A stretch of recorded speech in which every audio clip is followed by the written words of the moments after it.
नमस्ते, आपको दिखाऊंगा कैसे सैमसंग गैलेक्सी S25 प्लस की बैटरी 80% पर अटकी हो ठीक करें। तो अगर आपकी बैटरी 100% तक चार्ज नहीं हो रही है तो इसका कारण है कि बैटरी सीमा सक्षम कर दी गई है। और इसे अक्षम करने के लिए सेटिंग्स में जाएं, फिर बैटरी पर जाएं। अब आप बैटरी प्रोटेक्शन में जा सकते हैं और अधिकतम के बजाय जो आपकी चार्जिंग को 80% तक सीमित करता है, आप इसे एडेप्टिव पर सेट कर सकते हैं, जिसकी मैं वास्तव में सिफारिश करता हूं। या अगर आपके पास सैमसंग खाता नहीं है तो इसे बेसिक पर सेट करें, क्योंकि एडेप्टिव केवल सैमसंग खाते के साथ ही सेट किया जा सकता है किसी कारण से।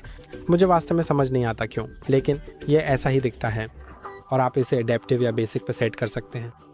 आप इसे अक्षम भी कर सकते हैं, लेकिन मैं इसे अक्षम करने की सिफारिश नहीं करता। इसे चालू रखना, एडेप्टिव बहुत पसंद है। और आज के लिए बस इतना ही। लाइक और सब्सक्राइब करना ना भूलें। अगली बार मिलते हैं।